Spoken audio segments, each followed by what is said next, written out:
Okie dokie, so a bit of an impromptu impromptu video today based off of another comment thread that I had on Reddit where I figured me providing a video would be better than normally the answer would be writing out the responses, but in this case I was explicitly saying that I'd grab photos after writing the responses, but I figured that this is the sort of thing that would work well in a video format anyway, and then I can also show examples to further support what I already said. So I will, I guess, eventually go over like all the same stuff, but as far as the like root of the conversation itself, what I was talking about, and the don't need that to echo things, and the purpose of this video itself, I would speak about this thread. So basically there was just somebody asking about weapon combos, and in general I was speaking about having a driver, having a gunner, using more of the same, so the same weaponry for both parties or similar enough weaponry. So for instance, Snowfall and Bastion on the front gunner to tank, while the rear vehicle uses cohort to further damage or further reduce damage on the former person, and then using the waltz for the similar projectile properties, without the need to be quite as tanky with the weapons themselves as one would need to be with the Snowfall, etc., etc. And then it was talking about how the actual building of those sort of coupled builds would go about looking. So the specific question was about mass. If you have issues with carrying people because you know, maybe don't have enough spare tonnage or mass on your build in order to take another 20-ton vehicle or whatnot. So the long story short is that's not really a concern. However, you will have issues with the weight distribution itself, because that is considered for things like turning radius or tilting or tipping. So it's very easy to have issues if you run a top-bottom vertically stacked coupled build, and even on a forward-backward there are some issues. So I have examples of both of those, which are builds that we've already done in Crossout, and sort of the drawbacks of each. Even though without the second person being on, I can't actually show the builds in action. I might have a couple of old streams on my channel talking about or showing different buildings and use of fusion builds, but I don't think any of them were actually for these specific ones that I'm going to be talking about. So basically just going to be going over the different configurations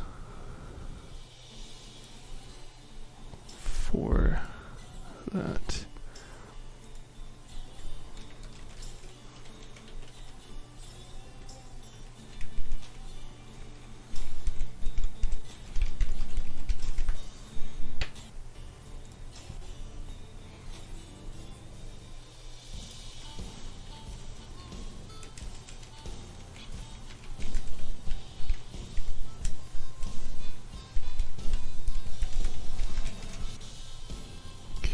So I can probably, whatever, I'll just keep that.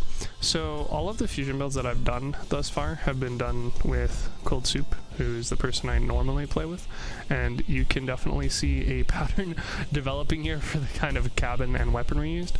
So this is of course going to be very particular to the specific people, their playstyles, their preferences, etc. But I think for the most part the idea with it is pretty sound.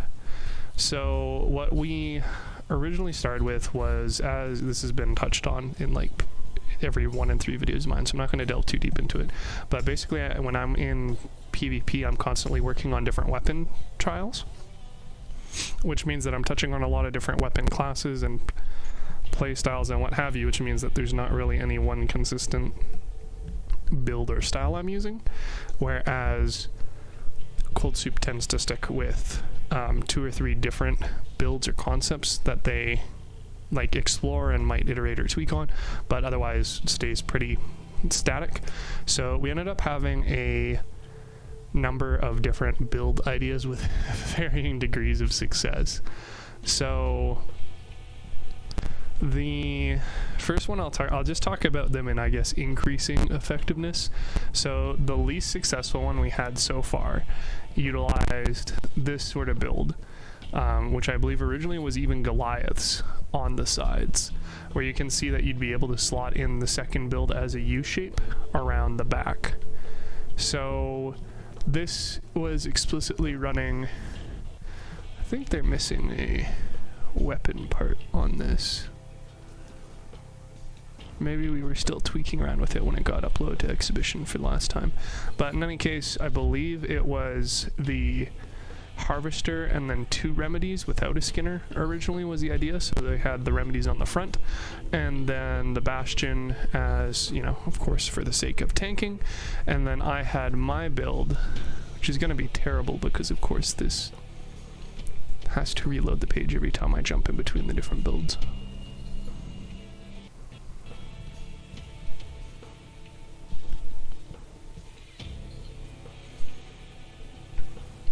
Doing so very poorly currently.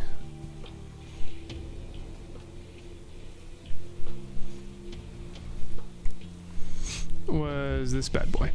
So it was effectively a CQC melee flamethrower combo build, where I was running the Blight cabin and then the remedies on the U-shape behind the main build, while the main build itself was a bastion running very similar pieces. So obvious disadvantages being it was using a auger. Well, I mean, augers in general aren't too terribly bad, especially for weapons that are fixed angle, but a augured bastion build, so a heavy cabin running CQC weaponry, which is not really desirable normally. And then of course that was kind of exacerbated by me running the Blight with wheels, which is like the ideal fire dog build, but that was effectively stationary because it was sitting on top of the other build. So the idea for this was pretty straightforward. As a result of the cheetah charging while being suspended, which is something I've gone over beforehand, so you can see the Blight charges up, the cheetah charges up, would be able to basically sit at the cap of 120 kph regularly, and then while I'm getting carried around, be able to use the Blight cabin, increase the damage of the flamethrowers,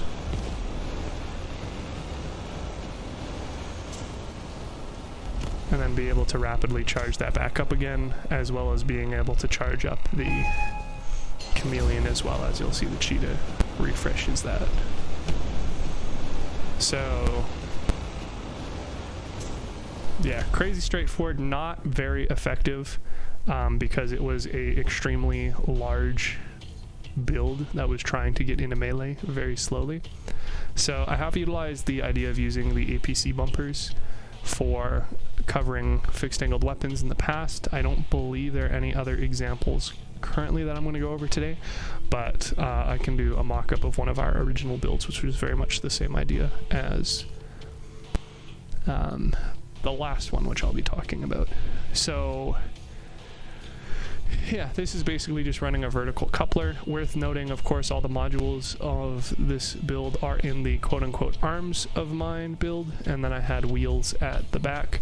So the wheels had to be suspended quite a bit off the ground in order to prevent them from actually touching and thus gripping / having drag and slowing me down. But the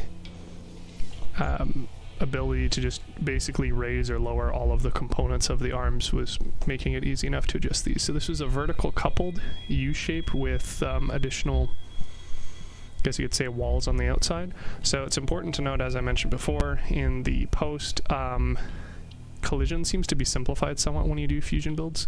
So you can't have things generally touching each other because it gets really finicky about that.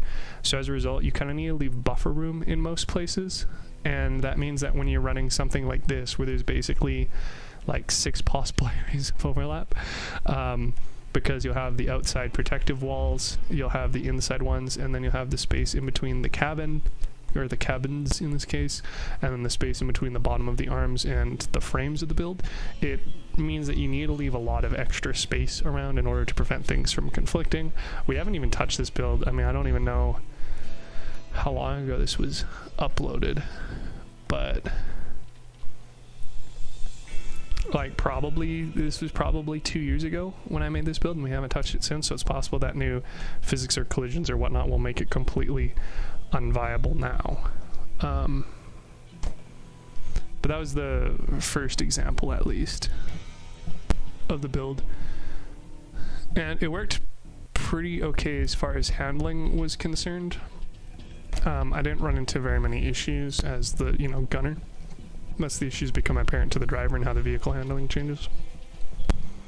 But for the sake of me being a lighter vehicle than the bottom vehicle, significantly so, and it being vertically stacked on a rather wide and long stable chassis, we didn't really have too many issues back when the augers were a lot more tippy, because they had like a U-shaped bottom mesh, had the dihedral effect, or however you want to refer to it as. It would kind of jolt forward and backwards a little bit as you change directions or momentum stopped, or well, momentum was conserved. But then they've since made the augers have basically flat contact with the ground, so that hasn't been an issue since.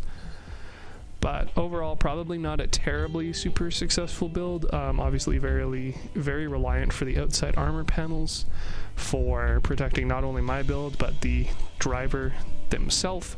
They'll be obviously soaking up a lot of damage as a result of having the Bastion plow being slow. I don't even think they had Chameleon on here at that point, so very risky, because of course once you had the Bastion blown up or they lost frames or whatnot, essentially both builds would be immobile. Now mine did have the ability to essentially pivot in place as a result of having the Bigfoot wheels, which isn't even necessarily something you'll see on all Fusion builds, but it was still rather limited in its mobility in that regard. As a sort of anomaly as well for Fusion builds, this one actually cared about not exceeding the max mass, or sorry, rather the max tonnage of the build as the gunner, because I needed to be able to spin the wheels at the max kph in order to get the most effect out of the Bigfoot, out of the Cheetah, and for charging the Blight cabins perk and the Chameleon. But if I just blow off stuff, you can still see I can still kind of manage to obviously rotate in place and fight people. And to a certain degree, I could also kind of sidewind my way around a map, but it's not by any means effective, and obviously made it very hard to fight people and move at the same time, since it was effectively a one or the other sort of thing. But probably an idea we could maybe reconsider on a bottom chassis with faster movement. I suspect what we'd want to do is a sort of side-by-side coupled U-shaped build, which is something else I referred to in the post. So rather than having one person carrying another person directly on top or behind, which is what the majority of these builds are, you could have the U-shape conserved, but instead of having the cabin in the middle and having arms wrap around that, have the cabin off to one side, having their weapons and modules all to one side, and then having the other build sit on the other side beside them. So that would maybe make navigation a little bit more tough, because of course your camera would be off-centered on a rather wide build, but it should make the actual weight and balancing a little bit easier due to having everybody basically directly between the two movement parts, as well as reducing the amount of dead space, the buffer room you need in between either side. So instead of having like I said, 6 different points as a result of wrapping around, it would just be on either side, or theoretically the second person could have some side armor of themselves and then the bottom frames. So that reduces a lot of issues. Of course, you wouldn't have the Bastion cabin being able to tank in the front as much when it's off to one side, but remedies being tanky as they are and the ability to reallocate armor to the front, you can maybe get away with doing something like that. Although the desire to basically replace the augers for faster movement parts, and especially the fact that wheels generally go up above frame level, means that it would probably be rather difficult to achieve that, as well as having this much space occupied or available to begin with on a non-heavy cabin. But I think a bit more feasible than what we have currently. So the second build is once again a Bastion one. This is a bit more feasible, realistic use of a coupled build. So instead of having a Bastion build trying to do melee or fire, it's a Bastion build that uses machine guns. So this is actually a sort of bastardization of the main build that Cold Soup was running for the first like year and a half we played, which is Tacklers and Bastion on Augurs, which obviously gives you a lot of forward tanking ability, as well as the option to be able to strafe, which you wouldn't be able to have on something like Goliath tracks, which is my preferred combination with the Bastion cabin, and dealing melee damage if degunned or shoved off to the side or whatnot. So that original build version, which actually has been iterated on I think a few different times,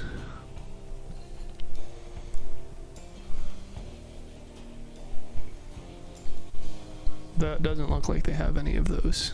They don't have any versions of it currently up, so I guess we'll just ignore that for now. I assume that they have it downloaded rather than up on the exhibition currently. But in any case, the idea with this one being lean sort of into the strengths and build benefits of the Bastion, and its obvious pairing with the Tacklers already. So this was another example of a a different example compared to the first one, which was a U-shaped vertical connection. This is a forward-backwards horizontal connection. So as you can see, there is a additional auger at the back, so that's used to offer support for the remaining mass that it's the result of having an entire build slapped on your back. It also helps with the turning radius, because of course that shifts the center of mass back significantly. So having this there allows for the actual steering and turning. In theory, I suppose you could probably get away with by making this like a double wide again, so you have a sort of the same idea of what I mentioned before with the prior build of having all people between the tracks, but rather than having them horizontally stacked or laterally stacked, I guess you'd say, this would be longitudinally stacked.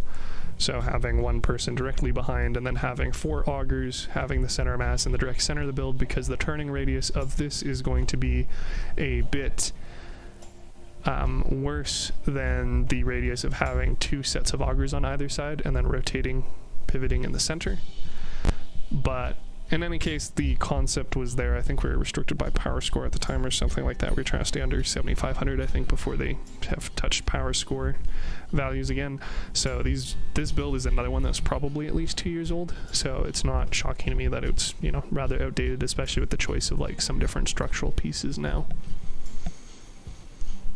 But yeah, so the build pairing that went with this, or the paired build rather, that went with that one,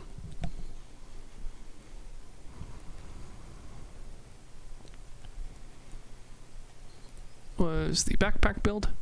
So it is running the Torero. It did also have the Reaper on the left hand side there, but obviously that's not currently here because I don't own any Reapers, so it was re-uploaded without one.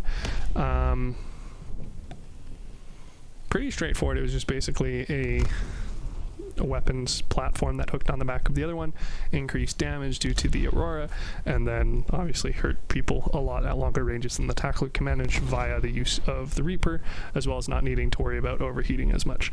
So obviously there's the modules that you can all see on the inside there. The full list of parts. And a lot more typical of the coupled builds, didn't have any concern for being over tonnage of the build, although of course you still have to be under max mass for the sake of actually being able to enter battle. So to that end, just uses the hot red because it doesn't take in energy. It increases the max mass that can be brought, but none of the perks matter for this sort of build when you're immobile. So the other engines weren't really a factor concern at all. So this one worked quite a bit better. This is actually how I got my legendary machine gun trial done, was with the single Reaper and the Aurora, as well as not only obviously in this configuration, but when I was playing by myself. So I would have a Reaper, Aurora, Torero, sort of fast zippy tank on small tracks as well that would race around, but either way the same concept applied. I didn't finish the trial by using multiple legendary machine guns or miniguns. I just used one with the Aurora. So this worked pretty well. Again, a bit better than the other one, since the mass was more centered on the augers, especially before they got their tippiness fixed. The weapons synergize a lot better, and the lack, or well, I wouldn't say it's a lack of mobility being a bastion on augers with the Eagle, but the lack of relative mobility compared to things like wheels wasn't as much of a concern when you're running machine guns as a attrition tank build anyway. So another shortcoming of this build was it still used the bastion as the driver and as the tank of the build. So again, if they died, especially since this, you know, build doesn't have any movement parts whatsoever, I was essentially just a box on the ground. So there were a couple of instances where, due to the amount of armor I had and people's desire to try and shoot me from behind because they thought I would have less armor there or something, even though it's the rear of a fusion build, meant that I could get some kills and even some wins when I was otherwise immobilized. Of course, people could still shove me around. If they could push me on point or something, I could still be effective that way. But for the most part, once the carrier was lost, I was, you know, dead in the water, able to shoot things until I ran out of ammo or the timer ran out or the match ended, but not really able to go do things like capture or defend bases. So the third build is one I've actually talked about a few times, the Schoolkid cannon. So this is a different iteration from what we originally had, but the premise is very much the same. The build being, in this case, a Yokozuna that is colored, built to look a bit like the rear of a school bus, with Yaguai. The premise being that the Yokozuna would be able to deploy and then boost the speed of the driver, and this is effectively a rear gunner build. So you can actually see, due to the hover ruler, because again these builds are very old, the hovers were just removed from the build, but again another use case where we don't actually care about being over tonnage, and having this be, you know, a fusion that hooks onto the rear of the other build, like with the backpack build, the prior build. So this was basically a role reversal where I was focused on doing the driving, and then Cold Soup, of course, was doing the fulfilling the gunnery role, although of course when using Yaguai it's a little redundant to say, you know, a gunner role, since of course you're just launching the drones. So my respective build for it has received some updates, although we haven't actually like done the build in a while. So originally they had a bastion cabin on the back of the build rather than the Yokozuna, since like I said we tried updating these a bit. Likewise, this is the front of the build with the Bigfoot. It's missing a Yaguai because I don't have a second Yaguai in my inventory currently.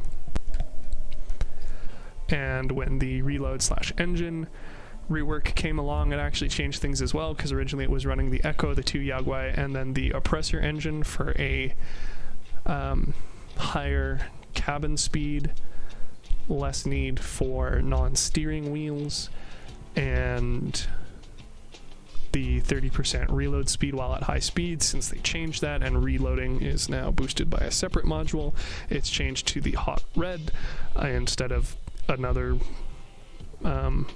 engine that requires energy due to just energy and power score constraints, and then the flywheel to boost reload speed. So obviously very, very, very beefy from the front. There is 1, 2, 3, 4, 5, 6, 7, 8, 9, 10 bumper slash passive melee weapons on the front. So when somebody else in actually the same thread as the question where this one came from, which is like any builds that you were surprisingly effective with, or you were surprised were so effective, this was actually it, because it's obviously very much an art build. I mean, it's enormous, it's rather slow in the grand scheme of things, and it's not well armored as a result of being art. But having so many different melee things on the front meant this thing was an absolute beast. So you can see it can walk through a lot of damage. Most builds don't even get through in their entirety through all of those barrels, and it like just got rid of my last melee parts with the last explosion. So especially against melee, which was a big risk at the time, so melee dogs, wedges, etc., they weren't really able to do a whole lot to the front of this. So while the general idea was run away and drive circles around the map shooting Yaogwai above people, which again was effective since they're melee and didn't really have counters to the Yaogwai, and this was, mind you, pre-interceptor, pre-days as well, the melee bumpers, the volume and durability and damage resistance of them meant that there was quite a few times where if people did manage to get in front of us, I could just, using the, you know, the superior mass of both of our builds connected, slam into them, pin them against a wall, and even if they're using a harvester or whatever against the train plaza the entire time, we could basically kill them with the Yaogwai before they did any significant damage to the front of the build.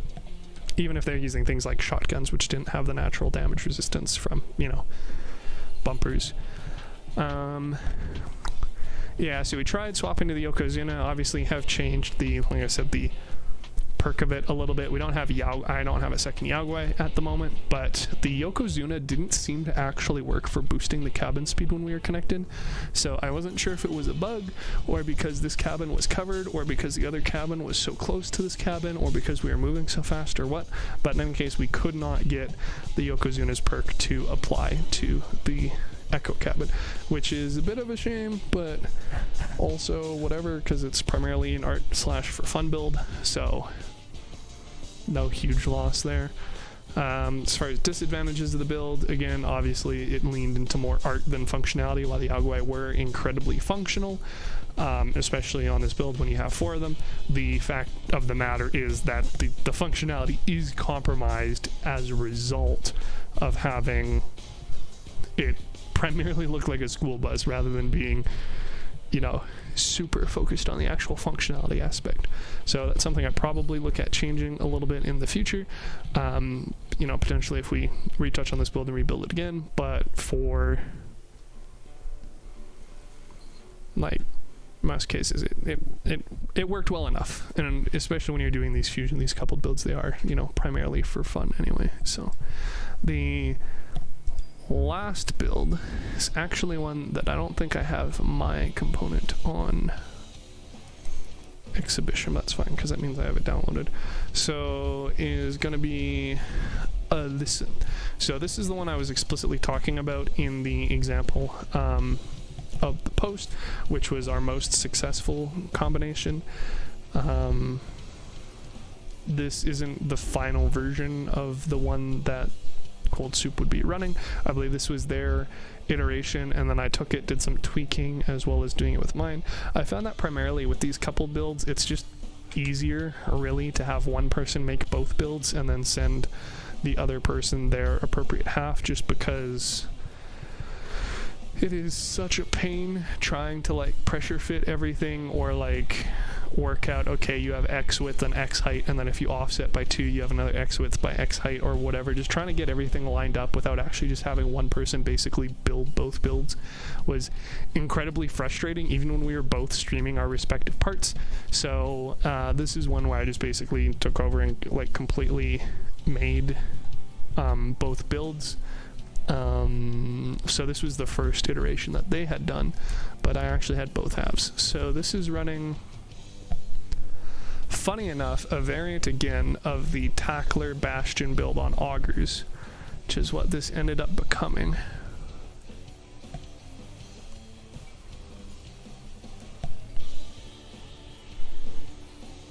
Wherever it is.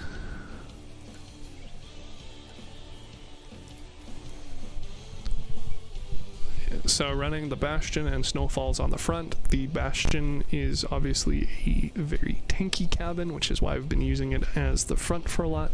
This was a departure from our prior builds where the front was the driver, just for the sake of it easier to backpack somebody on the front than backpack somebody on the rear than to place them on the front.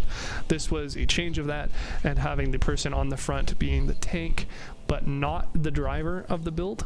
As a result, meaning that if the driver, sustained damage and was immobilized, the other way around, if the front build, the one that you're expecting and hoping and planning to take the most damage, is severely damaged or incapacitated or whatever, then the build combination is still able to be mobile. So this is going on the front of the other build. Like I said, it uses the Bastion, which is obviously inherently tanky, and it uses the Snowfall weapons, which are frontal weapons, which are also incredibly tanky on the front.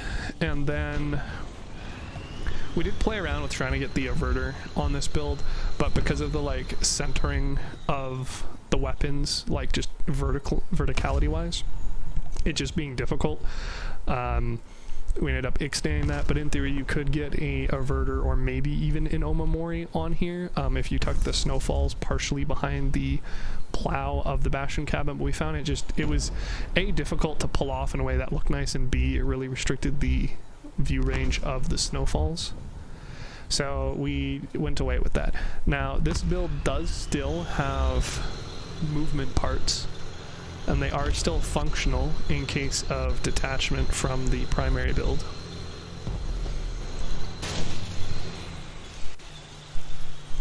But it's primarily as a sort of melee deterrent for the bottom, because this was primarily done for testing in PvE rather than PvP, so the risk of eventually sustaining enough damage to detach or having one player die was a very real risk. So having the builds being able to function by themselves was rather important. And then of course, if we do end up getting enemies that get too close to us or underneath the combined build or whatnot, which they're wont to do as bots, then able to use the augers as just additional sources of damage. But it's still being able to function on its own if it did detach. As the gunner, it did also have a trombone, because we found that the supporting modules for power square cost are kind of more appropriate to have on the supporting vehicle, so that the main vehicle can just focus on running more straightforward weapons, running additional agility parts, basically dumbing down the driver's job as much as possible so that it's easier for them to just focus on driving. The disadvantages of this current build are, as you can actually kind of see, due to the Auger's hitbox, which I've made no few amount of posts about, and its awkwardness. The frames connecting the sides are actually at the back, so it's kind of a U shape of its own, or a W shape, where all of the support for all of those augers is underneath the main build, and then loops around through the pair of augers on the side through the back. So if those back frames are knocked off, then you're entirely de-wheeled. But because it's the front part of a fusion build, that's generally not a concern. Likewise, of course, the couplers attach directly on there. The build is very boxy insofar as it doesn't have a whole lot of dimensions expanding out on either side, because we found that collision simplifies a lot. So having just a rectangular format of two vehicles that sort of have a front-back connection, sort of like train cars, tends to work the most consistently without having issues.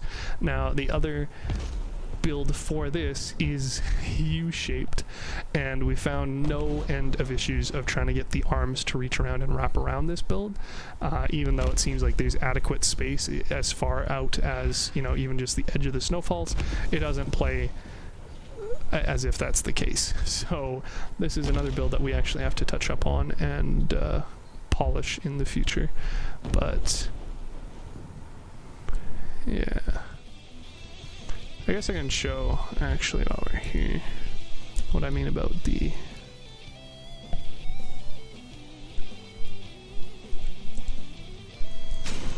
build. So this is going to be a approximate mock-up, since of course I didn't download the other build, but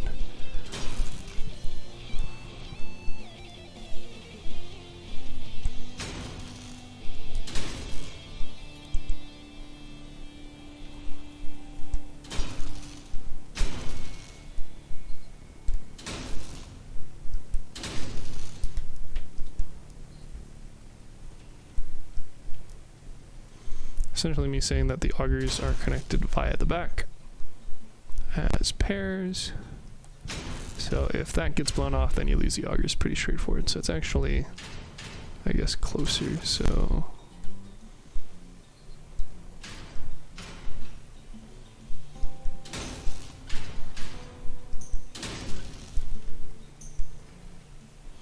more like that would be a more realistic example of the dimensions, but still nonetheless same scenario applies.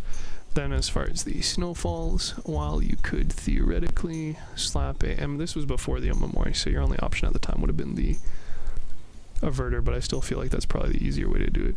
So while you could theoretically have the snowfalls behind the plow, also connected to the averter, it does chop off a not insignificant amount of range for the snowfalls. So I decided to ixnay against that. Interestingly though, this was actually semi-inspired by somebody doing a similar idea with cyclones, because you can actually do that on the bastion. I'm not going to say well, but you can do it on the bastion, where it's connected to both the cabin and an averter, and the averter is boosting the damage of the cabin. Again, you significantly restrict the, you know, aim angles for it if you do that, but it is an option in any case for something you can do, which is sort of interesting that I haven't seen before, is people trying to bunker cyclones on the side of it. Of course the averter, or even I believe you could probably get away with running the Omamori.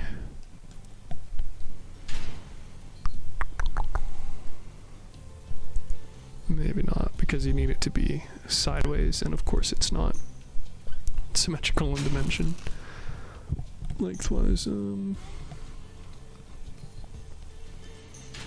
you could do something like that, I guess, but of course that's not actually buffing the cabin's damage resistance, and you'd have to have it up on the nose.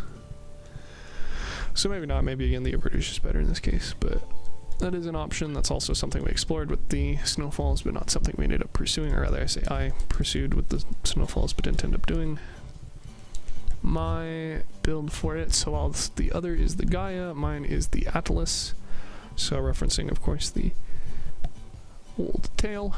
So U-shaped, the build in theory slots in front very nicely, forward backwards, and then has the front sides wrapped, but just it's super big pain because of course of how it simplifies collision again. So we haven't even figured out what the issue is. Like I said, we'd have to play around with it some more, but yeah, it does not fit as nicely as one would expect, even though we left significant space around all sides.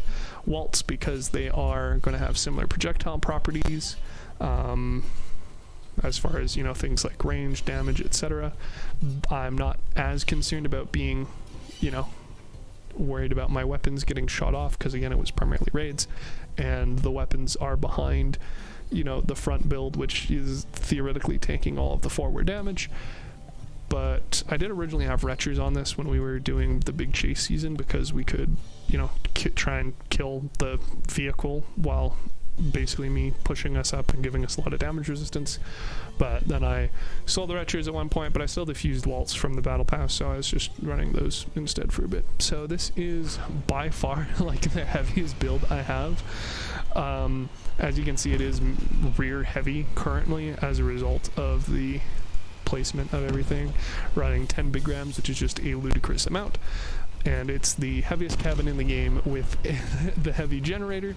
If I could get this mass fuse, that would be phenomenal, but this hasn't been a huge priority, and of course there haven't been a whole lot of opportunities for that, especially because the cohort came from the second battle pass, so it is already fused with a different fusion, and you can't use such items for the quote-unquote crafting recipes, which are the guaranteed fusions. So pretty straightforward for this: damage resistance, weapons, reload booster, engine, and then the Doppler for you know, just because it's not something that requires my active attention, but gives both of us a boost so that the other user is able to lock on with the trombones, and I can sort of reposition and deal with threats. So pretty straightforward. Did have a couple of issues with the front build actually blocking shots, or it thinking it blocked shots from me at the back, but that's kind of just part of the issue with the Waltz in general. It has super derpy line of sight determination. Like, I think I can maybe probably show that you can have, unless they fixed it, which would be kind of hilarious for something I'm trying to show right now. Nah, yeah, you can see. So it actually does a check for barrels being able to actually shoot without being disrupted, but because it only checks one barrel, the barrel rotates. It actually can get blocked by its own build from firing at certain times, just like this, which is super annoying. And as a result, it will also sometimes have a clear line of sight, but nonetheless explode on the build in front of me and cause damage. So it was really only usable when shooting nearly directly straight ahead.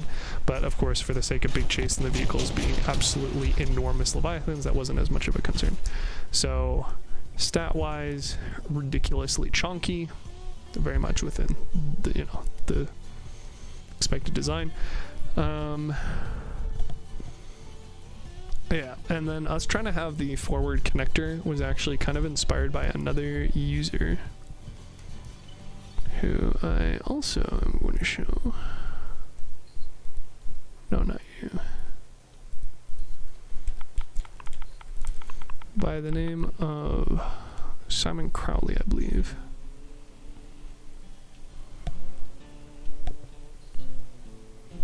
Yeah, Salem Cowley. And their door knocker, so obviously very similar to things we've seen before. It's also worth noting that they actually deleted the door knocker B variant, and I actually messaged them about that, asking if they were looking to rebuild. They said it wasn't an immediate priority, but pretty straightforward, interesting build, of course, was using basically the same thing I had mentioned before with the whirls directly connected to the cabin, as well as an inverter, which is actually hidden on top. So something, like I said, you could do with these cyclones as well. But it uses a forward-backward configuration for the contact, which is quite interesting, because on top of that looking like absolutely fly as fuck, because it seems like this space is considered empty, it doesn't have issues with the fact that the two connectors would actually be fairly flush. So in most instances, you have to kind of leave like a gap on either side of at least one pip all the way around the connectors, like extending out pretty much infinitely or as wide and tall as the build is. This hasn't seemed to cause them issues, but that's sort of something we tried to mimic, but for the sake of the amount of space it takes up, as opposed to just pushing the pin in underneath of the build, as you probably already saw on the builds that we had, seemed a little unnecessary. Does look really good though. Particularly a fan, of course, of how they use the outline stickers on the partisan fenders, and then, although maybe not immediately clear, they also used the flasher lamp, which is where the yellow lights are coming from, and then slap the warning sticker on front of it, because the flasher lamp by itself is just normally just a black screen with flashing yellow lights. So that's very well done. A very interesting way to try and get a fusion built to like fit tightly with one another. But we just found that like having it mostly clear worked better for us. So yeah, I think that's everything that I was looking to talk about for fusion builds, because I don't think we've had any other ones of like mention that we've kept around. Like, we've played around with the idea probably somewhere between half and a full dozen times, but a few of the different ideas are scrapped or like, you know, developed into these other ones. Like for instance, we tried doing a similar idea to the bus build with this, with having a hollow back. Didn't work out really well when I was rebuilding the tank soup build of cold soups, and ended up having huge space in the back, which theoretically could have been done for another fusion build. But again, fixed angle weapons, fusion builds, they don't typically tend to go so well, so kind of scrap those. I will note this is sort of a idea that was explored with the Hammerhead as well throughout its many iterations with many different names. But one of our first attempts at making fusion builds, since the first season that we were here for was Doomsday Cars, I got the cohort incredibly early on, which of course most people generally won't have that opportunity, but was actually running it on around Goliaths. Now I don't recall, I'm kind of just guesstimating the dimensions of it here, but in any case the point is primarily the actual concept.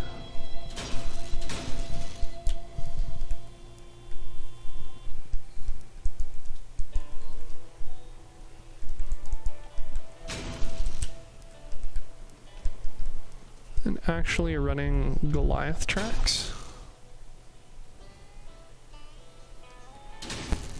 And then having the, basically the Goliath Soup or whatever it's called. So the tackler bastion build of theirs on the front in between the Goliath tracks to be protected, and then them running tacklers, as well as me having tacklers on the outside around there. And then as far as what I was referring to earlier with sort of wrapping weapons with bumpers, that is precisely what happened.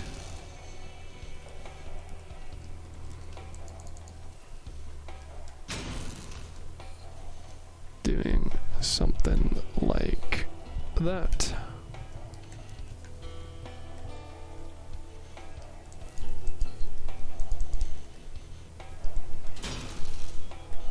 Or even trying to reduce the amount of range that is restricted from the shape of it.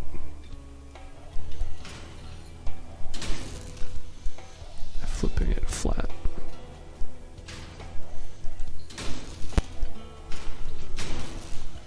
But in any case, this was not something that was like crazy thoroughly explored or anything. It's just an original idea. Had lots of issues with the weight, primarily the fact that it's really hard to like protect both builds, two entire builds with only two Goliath tracks off on the far sides, especially for the back hanging out, all the modules, causing it to be fairly back heavy. Of course, it being rather easy for the other player to have modules dragging on the ground and stopping the entire build, etc., etc. But the wrapping weapons in APC bumpers is something I've been doing for a long time in any case.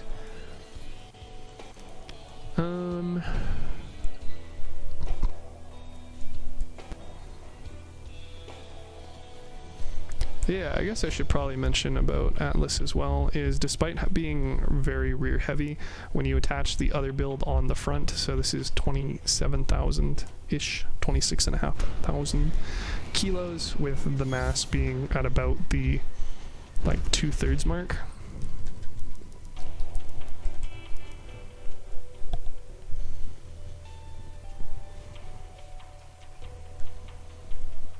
Then when you added the other build on the front, which is another 22,000, with the mass at basically the front, centered on basically the front 1/6 of the entire length of the build, it did actually have some issues with rotating. So instead of rotating cleanly around the center like you'd normally want for a spider build, especially a fused one,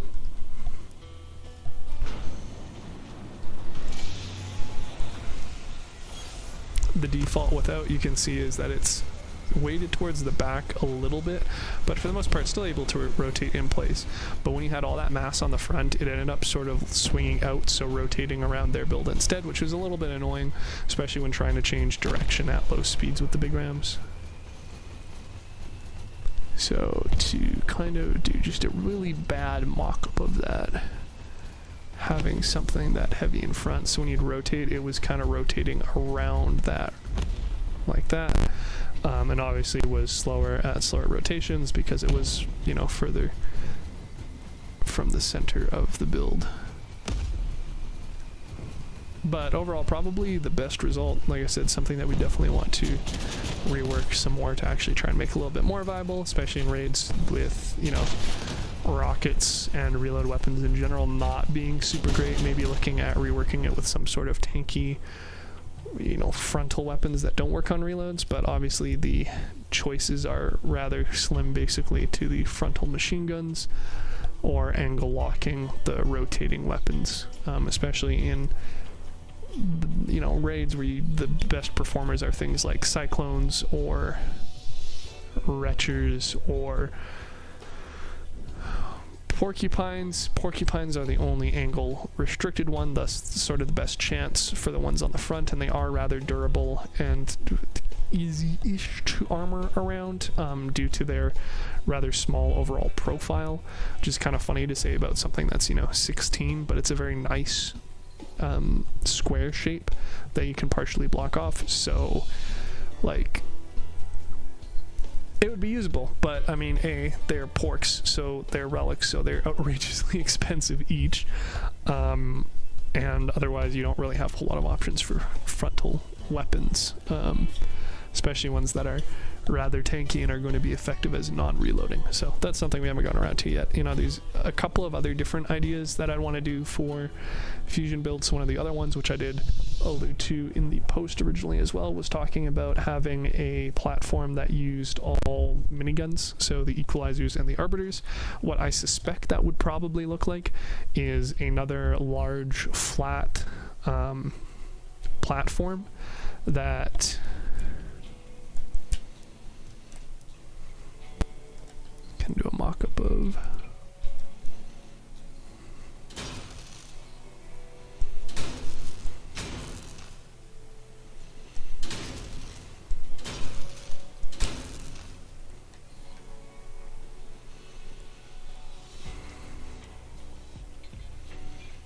Tries to utilize the Catalina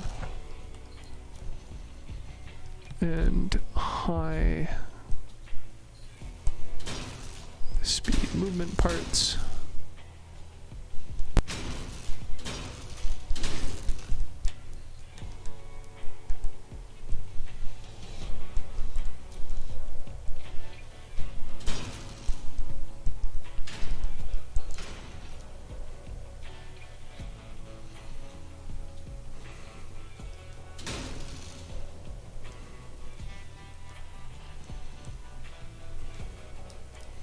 Honestly, this probably isn't even big enough. I'd probably need to do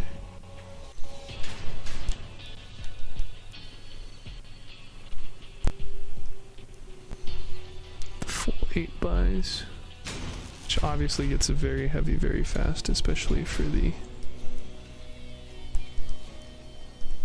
sake of running a light cabin.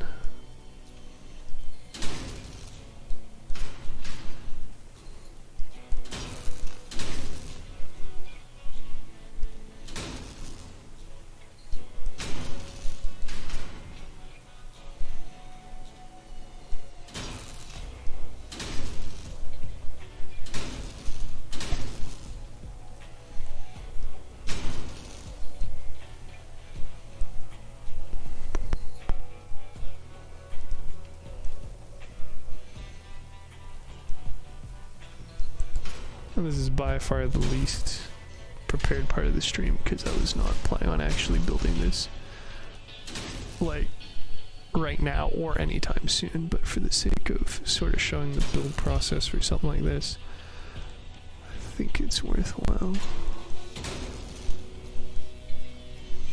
So I could probably get away with using a 6x part there.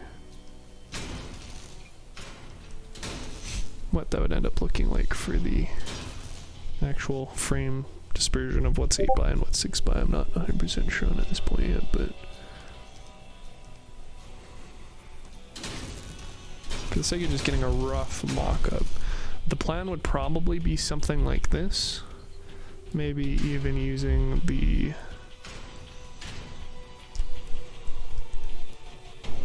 shape to get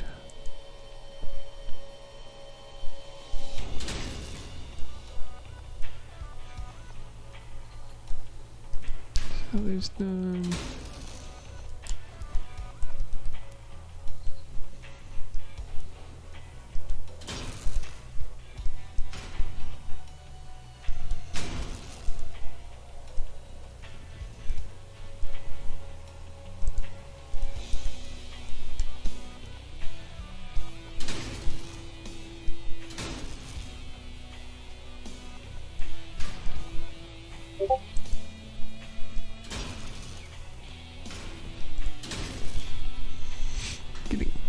On Discord, I don't suspect those are actually terribly important.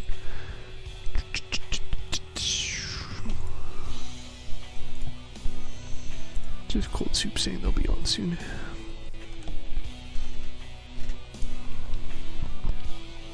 So obviously this is horrendous and already very heavy, but in any case, having something like that means that there aren't any redundant tracks, so that's good use of the mass distribution.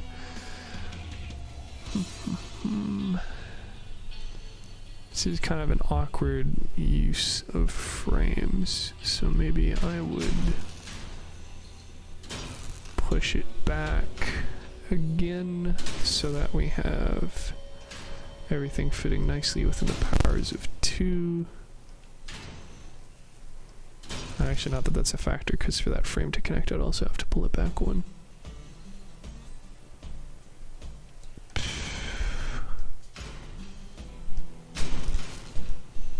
But it would let me do this and have it be flush. Because that would be, what, with the 5, fit that there.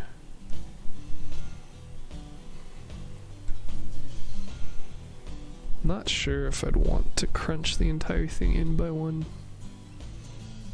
In fact, I can't, because this is already as tight as it's going to be.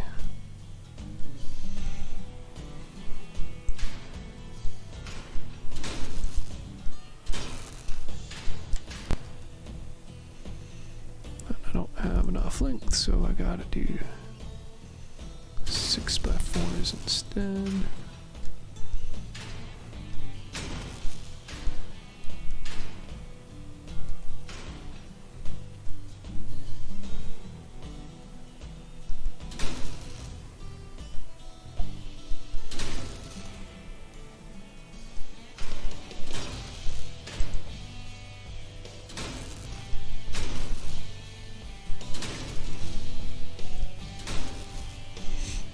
Something like that at least kind of fits within the power of 2. Looks half decent on the build. In any case, having a fairly wide bottom carrier, having them run the Catalina for that sweet damage bonus over time. Something like Billy, and then throwing on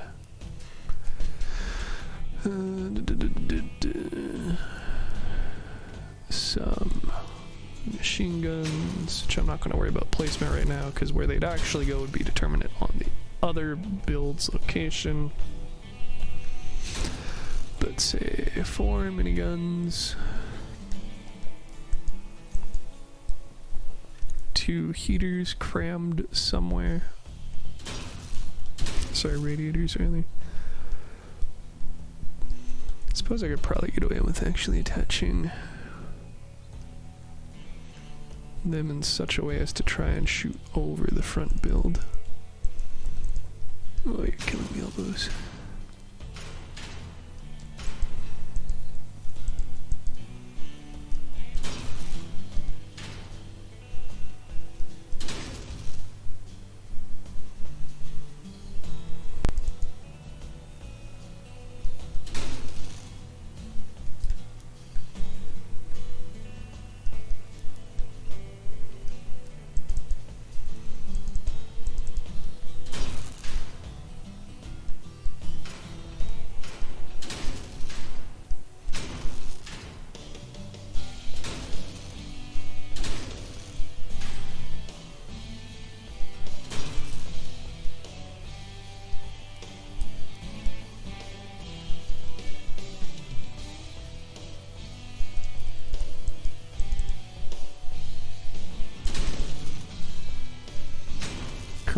Of course, because the elbows aren't directly attached to the cabin or any sort of durable part other than the gun mount. So maybe swapping those 2 around.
Yeah, I think that's probably as good as she's gonna get.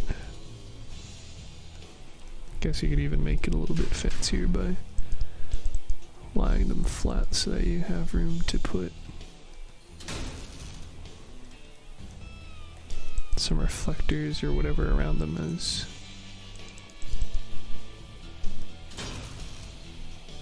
cover. I don't know. Probably a bit better that way to have the redundancy. I suppose that means I could actually shift these up.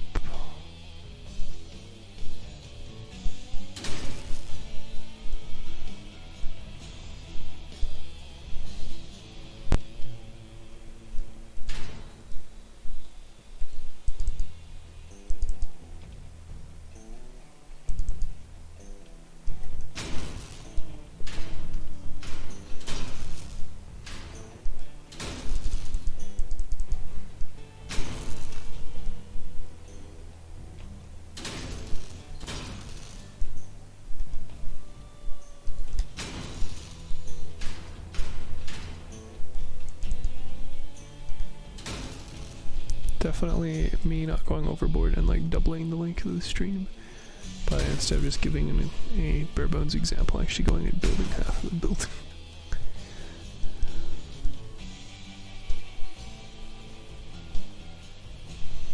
Not quite sold on that design, but whatever, the premise works. Running that stuff, maybe I definitely want an iris. Maybe want an averter on the two central guns, but probably not. Maybe want mostly because I don't think I can even afford to pull these out.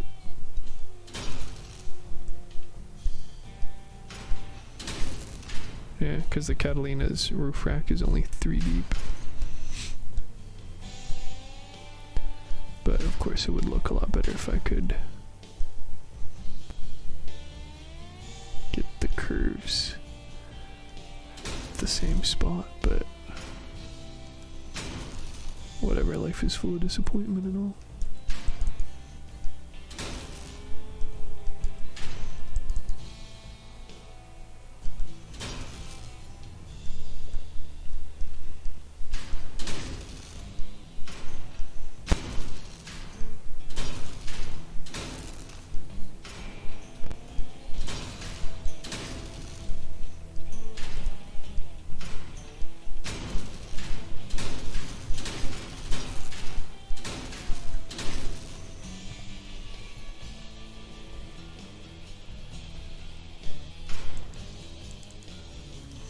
Yeah, something like that in any case, and then probably a Doppler could run a shiver instead, could run obviously a lower tier generator, could run verifier or a chameleon, theoretically even something like an interceptor, I don't know.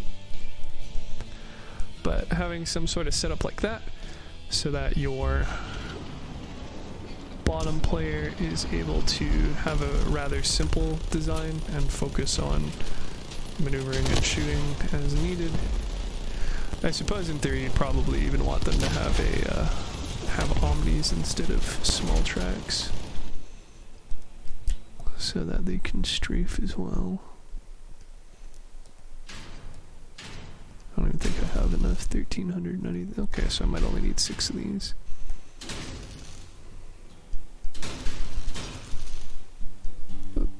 That puts me at the tonnage limit.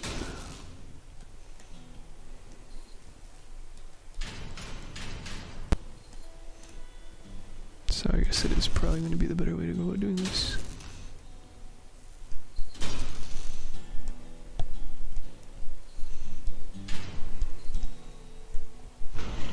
Although obviously I get less sidewall protection than using the tracks, but having somebody able to focus on the driver, basically able to just focus on maneuvering. Any damage they deal just incidentally as a result of where they're looking and holding the firing button, charging up the damage perk.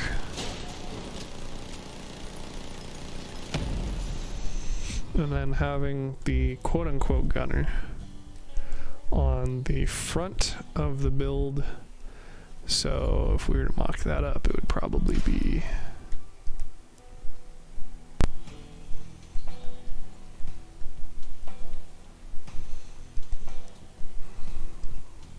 say around there, have some armor in front of them, and then them probably running, no need for the Giggle in theory.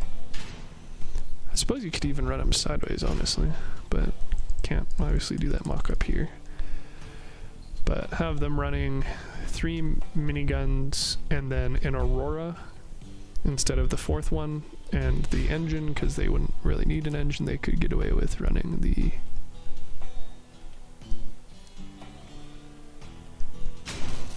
Hot Red,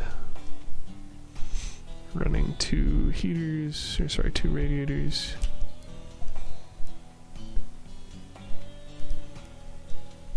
And I don't know, maybe you'd move the weapons around so you have more of like a triangular configuration with them rather than a row. Which I've never really been a fan of seeing people run them in like a row, because it's like very obvious where your Aurora is, and then if you shoot that off you lose half your damage. So having that in a different location and protected would probably be a bit better. But in any case, having them run the Favorite, for instance, and then running the Bigfoot wheels suspended off the ground, basically doing the same thing as the Blight in the first build with the flamethrowers, constantly charging up their cabin perk so that they'd be able to get more time for overheating on the Auroras. I suppose in theory, honestly, with the Favorite, depending on how much uptime they could get with the Favorite, they could theoretically just ixnay those and run 4 miniguns and the Aurora, and then relying on the Bigfoot and the Favorite for actually preventing overheating. But I don't know how good of an idea that is. Just gonna make a mock-up of it to see. Mind you, they're gonna have the benefit too of not actually being touching the ground in theory, which should make the charging of it a little bit easier, as opposed to, you know, trying to actually cover that much ground consistently.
Like that. Probably not nearly as many wheels. Of course, like I said, they could always turn the build sideways too and have the Bigfoots actually be used as cover. But if you did that, yeah, so with only being 91 kph, you might honestly want to swap out for a Cheetah. But at that point, then you need another energy point, so you'd have to get rid of a minigun, so then you're back to running radiators anyway.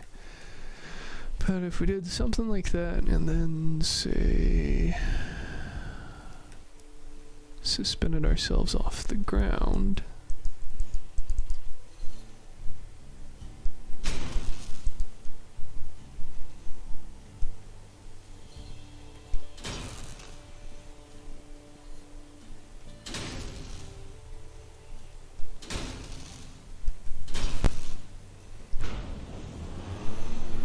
then, yeah, it's looking like currently we wouldn't get enough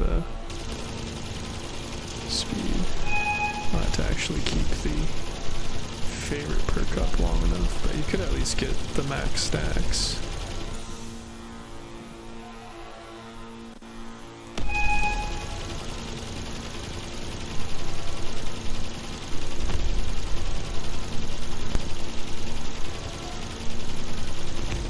looks like the timing on it actually lines up pretty damn well, honestly.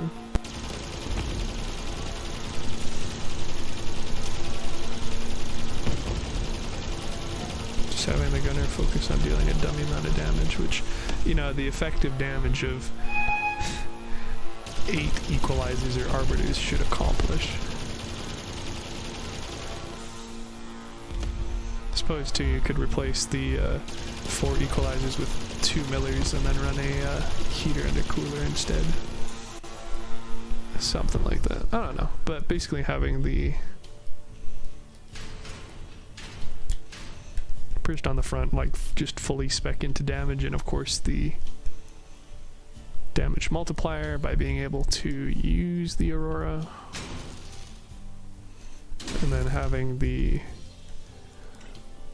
driver be able to still deal a decent amount of damage, but obviously also like dumbing down their side of things, not being as focused on where you're aiming, and having them prioritize, you know, actually being mobile and driving the group.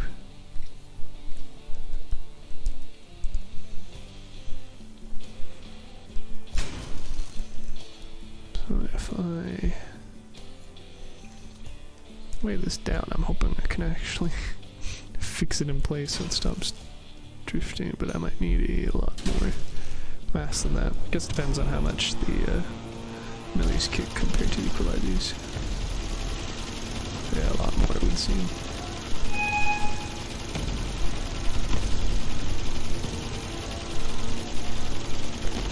But yeah, hopefully that's a pretty good example of what the almost an exhaustive list, I suppose, of the different considerations for doing fusion builds and what have you.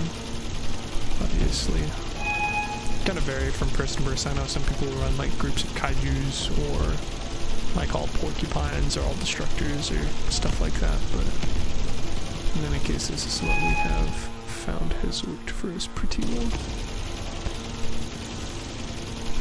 And sort of what the next one would probably look like. So, could very easily seeing us, you know, after actually spending the time to do so, putting together a sort of build like this focused on the miniguns and pulling it into raids and seeing how effective it can be at. Now, something like the plastic frontier defense, surely, because normal raids don't have as much concern for durability as the hard raids, and maybe trying the hard raids with it, but again, that's generally the place where the cyclones and retchers and porcupines really shine due to the amount of effective damage that they can deal with, how many parts the enemies have at that stage, and how much health they have, how much you really do need to shave through everything. But yeah, not honestly not a bad vehicle base, at least for this. So might have to poke around with that some more here in the near future.